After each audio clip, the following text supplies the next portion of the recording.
Halo, assalamualaikum. Bagaimana kabar kalian nih? Mudah-mudahan dalam keadaan sehat dan walafiat serta selalu dalam lindungan Allah Subhanahu wa taala. Oke, kita ketemu lagi nih dalam pembelajaran prakarya dan kewirausahaan. Nah, sekarang kita sudah masuk ke kompetensi dasar yang kedua ya, atau 3.2, yaitu menganalisis sistem pengolahan makanan khas daerah yang dimodifikasi dari bahan pangan nabati dan hewani berdasarkan daya dukung daerah setempat. Kemudian indikator yang akan kita pelajari hari ini yaitu mengenai memahami jenis dan karakteristik bahan dan alat pengolahan makanan khas daerah yang dimodifikasi dari bahan pangan nabati dan hewani. Kemudian yang kedua, mengidentifikasi macam-macam makanan khas daerah.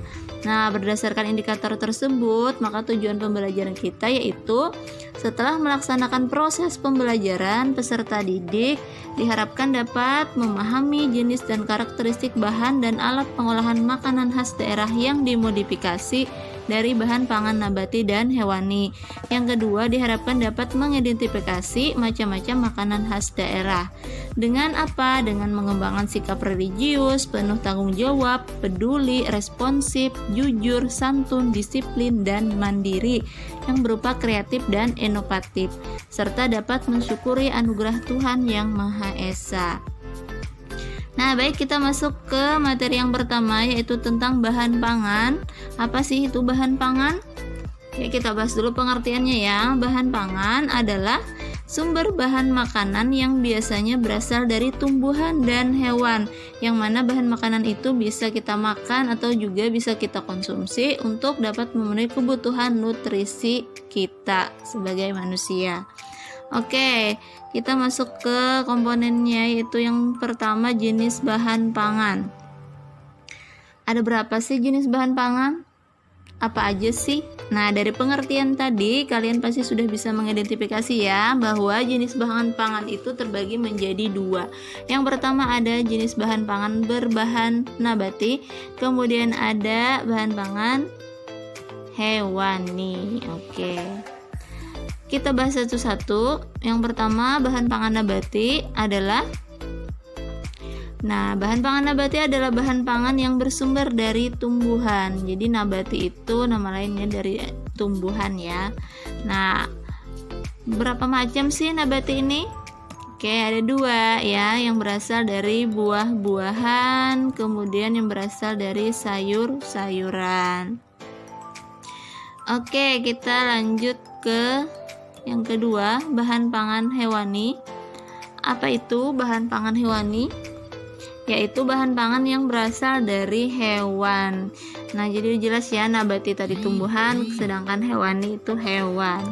Nah, kemudian ada berapa macam bahan pangan hewani? Bahan pangan hewani ini kita lihat di sini ada. Oke. Nah, kita lihat. Nah, dari panah ini menuju 4 macam. Oke, ya, ada 4 macam ya. Pertama ada daging, kemudian ikan, telur, dan susu. Nah, semua bahan pangan ini, baik bahan pangan nabati maupun hewani, itu memiliki manfaat yang sangat banyak untuk tubuh kita, asal diolah dengan baik dan dikonsumsi dengan takaran yang pas untuk tubuh kita. Nah, kita lanjut ke materi berikutnya, yaitu tentang karakteristik bahan pangan nabati dan hewani. Yang pertama, untuk karakteristik atau ciri-ciri dari bahan pangan nabati. Oke. 1. Umumnya memiliki daya awet yang tinggi atau daya tahan yang cukup tinggi. Yang kedua, cenderung tahan terhadap tekanan dan tidak gampang rusak, terutama pada bahan nabati yang termasuk kategori buah-buahan ya, karena pada buah-buahan itu banyak yang memiliki kulit yang tebal atau keras. Ciri yang ketiga yaitu meski sifat bahannya itu spesifik, namun masih dapat dicari sifat umumnya. Contohnya nih, misalkan pada buah-buahan, buah jeruk dan buah mangga muda yang sama-sama memiliki rasa yang asam. Tapi walaupun sama-sama memiliki rasa yang asam, kita masih bisa membedakan yang mana jeruk, yang mana mangga. Walaupun kita misalkan tanpa melihat buah tersebut, kita masih bisa membedakan dengan mudah jenis buah yang kita makan tersebut. Sama seperti sayuran, tanpa melihat sayur apa, kita pun bisa membedakan, oh ini kacang, oh ini bayam, oh ini kol. Jadi masih sangat mudah untuk membedakannya. Ciri yang keempat yaitu pada bahan pangan nabati itu selain memiliki sumber protein dan lemak, juga banyak sekali berperan sebagai sumber karbohidrat, mineral, dan vitamin. Itu sudah jelas ya. Oke, kita lanjut ke karakteristik bahan pangan hewani. Yang pertama, umumnya tidak memiliki daya tahan atau daya simpan yang lama, kecuali telur. Nah, karena pada telur itu masih terdapat kulit yang melindungi isi telurnya ya. Oke, kita lanjut ke ciri yang kedua atau karakteristik yang kedua, yaitu umumnya bersifat lunak, kemudian tidak tahan tekanan dan hantaman. Nah, pada daging, ikan itu teksturnya lunak, kemudian tidak tahan tekanan itu seperti telur ya. Telur tidak dapat atau tidak tahan terhadap tekanan dan hantaman. Kemudian yang ketiga yaitu sifat setiap bahan sangat spesifik dan sangat sulit digeneralisasi. Jadi sebenarnya sama dengan nabati tadi, sangat spesifik, tapi pada hewani ini sulit untuk digeneralisasi. Contohnya gimana? Nah, misalkan nih pada daging, misal pada daging sapi dan daging kambing. Nah, itu apabila sudah kita olah menjadi makanan, itu sangat sulit untuk kita bedakan yang mana daging sapi dan mana yang daging kambing. Kalau untuk ayam itu masih mudah kita bedakan antara ayam dan sapi ataupun kambing, masih mudah. Tapi kalau kambing dan sapi itu agak sulit ya, perlu teliti sekali untuk merasakannya. Makanya sekarang itu banyak penipuan yang mengoplos daging babi dijual dibilang daging sapi. Nah, jadi kita harus teliti sekali dalam membeli bahan makanan, terutama daging ini ya. Kemudian kita lanjut ke karakteristik yang keempat, yaitu umumnya merupakan sumber protein dan lemak ya. Jadi pada hewani itu kebanyakan sumbernya adalah sumber protein dan lemak. Sedangkan pada buah dan sayuran tadi itu banyak karbohidrat dan vitamin. Nah, kita lanjut ke materi berikutnya, yaitu jenis dan karakteristik alat pengolahan makanan. Oke, alat pengolahan makanan ini terbagi menjadi dua jenis, yaitu yang pertama ada kitchen utensil dan yang kedua ada kitchen equipment. Oke, kita bahas satu persatu. Yang pertama yaitu kitchen utensil, yaitu peralatan kecil untuk mengolah makanan sehari-hari seperti panci, pisau, dan sebagainya. Pokoknya semua alat-alat yang kita gunakan untuk pengolahan makanan kita sehari-hari. Nah, ini ada 4 kategori untuk kitchen utensil. Yang pertama yang berasal dari baja, stainless, aluminium, dan tembaga itu seperti panci, wajan, panggangan, serok, dan lain-lain. Terus ada yang dari kayu, contohnya cobek, spatula, talanan, gilingan, sendok, dan lain-lain.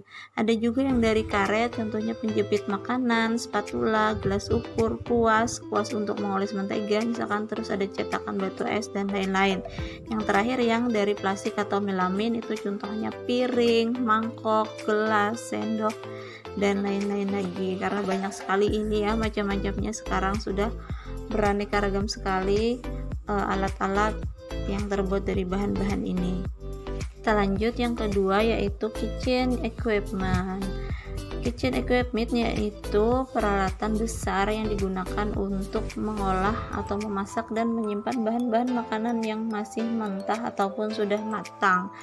Oke, nah kata besar di sini bukan berarti alat itu peralatannya itu besar ya, tapi maksudnya biasanya digunakan untuk mengolah masakan-masakan yang dalam skala besar. Nah, kitchen equipment ini juga terbagi ke dalam beberapa jenis. Yang pertama, peralatan yang berasal dari listrik dan gas. Contohnya ini ada kompor, oven, dan masih banyak lagi. Nah, kompor sendiri juga ada yang sudah pakai gas, ada yang sekarang sudah pakai listrik ya. Kalau oven juga ada yang menggunakan api, ada yang sudah menggunakan listrik. Terus yang peralatan mekaniknya itu seperti penggilingan daging, terus ada penggiling untuk membuat mulen, mie, dan pasta. Yang ketiga yaitu peralatan non listrik, itu contohnya di situ ada kompor yang menggunakan minyak bumi ya. Terus ada juga tungku yang menggunakan api atau menggunakan kayu bakar. Baik, kita lanjut ke materi berikutnya tentang makanan khas daerah. Nah, kita ketahui bahwa Indonesia itu terdiri dari banyak provinsi ya. Nah, tiap-tiap provinsi itu sendiri juga memiliki makanan khas daerahnya masing-masing. Tapi udah tahu belum apa tuh artinya makanan khas daerah yang dimodifikasi? Nah, sekarang kita bahas dulu ya pengertian dari makanan khas daerah yang dimodifikasi. Nah, adapun pengertiannya yaitu makanan khas daerah yang dimodifikasi adalah makanan atau minuman yang diproduksi di suatu daerah yang merupakan identitas daerah tersebut dan menjadi pembeda dengan daerah lainnya. Kemudian makanan tersebut dilakukan sentuhan inovasi pada produk tersebut atau pada makanan tersebut sehingga mempunyai mutu yang lebih baik. Nah, oke, di sini ada kata diproduksi. Maksud diproduksi ini adalah maksudnya yaitu produksi awalnya ya, maksudnya awal diolahnya makanan tersebut, awal munculnya makanan tersebut ya, bukan berarti diproduksi misalkan soto Lamongan diproduksi di Banjarmasin lalu disebut makanan khas Banjarmasin, bukan begitu ya maksudnya. Jadi maksud yang diproduksi di suatu daerah ini adalah diproduksi awal memproduksi makanan tersebut, awal mulanya muncul makanan tersebut dari mana, dari daerah mana. Jadi itulah yang maksudnya makanan khas daerah. Oke, kita lanjut ke macam-macam makanan khas daerah. Nah, di sini Ibu akan memberi contoh makanan khas daerah dari Kalimantan Selatan, dari daerah kita sendiri yang berbahan nabati dan berbahan hewani. Nah, maksudnya di sini bahan dasar ya, bukan bahan penunjang. Nah, dari nabati itu ada mandai, kemudian gangan karu, gangan asam, gangan humbut, amparan tatak itu kalau kuenya. Kemudian ada klepon, kemudian ada bubur bayak, apam barabai. Nah, ini hanya sebagian kecil contoh dari macam-macam makanan yang ada di Kalimantan Selatan ya. Selain itu masih banyak lagi. Oke, kemudian dari hewani ini ada iwak basamu, iwak wadi, kemudian ada telur asin, biasanya telur bebek, terus ada iwak karingnya juga banyak, ada iwak karing sapat, iwak karing salangsungan, dan lain-lain. Terus ada apa lagi? Ada rabuk. Nah, rabuk ini biasanya diolah dari ikan haruan. Rabuk itu apa sih? Rabuk itu ikan yang dihancurkan ya, dicampur dengan bumbu-bumbu. Biasanya kalau di daerah lain disebut abon. Terus ada masak habang. Masak habang ini bisa berbahan hewaninya bisa kalau dari ikan haruan, kemudian ada ikan pada, ikan tongkol. Dari daging itu bisa menggunakan daging ayam atau daging sapi. Bisa juga telur ya. Kemudian ada masak asam manis. Nah, biasanya ini berbahan dasar ikan kering talang atau ikan kering tenggiri ya. Kemudian contoh berikutnya yaitu sate tulang. Nah, jadi ini hanya sebagian kecil contoh dari makanan khas daerah yang ada di Kalimantan Selatan, karena masih banyak sekali makanan khas daerah yang ada di daerah kita ini, di daerah Kalimantan Selatan. Oke, ini ada pertanyaan untuk hari ini ya. Nah, tomat itu apakah masuk dalam kategori buah atau sayuran, atau bahkan masuk kategori dua-duanya? Nah, tulis jawaban kamu di kolom komentar beserta alasannya. Cantumkan nama dan kelas ya, jangan lupa. Terus untuk tugasnya yaitu buatlah catatan dalam tabel yang berisi nama-nama makanan khas daerah dari tiap provinsi di Indonesia dengan format nomor, provinsi, dan nama makanannya. Oke, baik, itu saja yang ingin Ibu sampaikan. Salah hilap Ibu mohon maaf. Terima kasih atas perhatian kalian semua. Assalamualaikum warahmatullahi wabarakatuh.